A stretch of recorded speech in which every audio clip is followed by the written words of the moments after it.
j'ai subi. Moi, sur ma 2-3 premières années, j'étais comme un fou. Hein. J'étais comme un fou.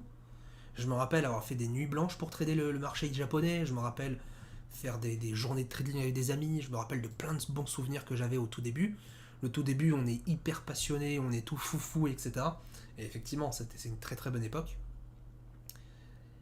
Et puis plus on grandit justement, plus on avance et plus on gagne ou on perd de l'argent, plus on se rend compte que ça sert à rien d'être tout foufou, ça sert à rien d'être tout pressé à prendre une opportunité. En fait, les marchés, ça se passe. D'accord. On prend son temps, on y va doucement, on patiente, on prend du temps pour créer ses scénarios, on met des alertes, et à partir de là, on attend sagement, tranquillement.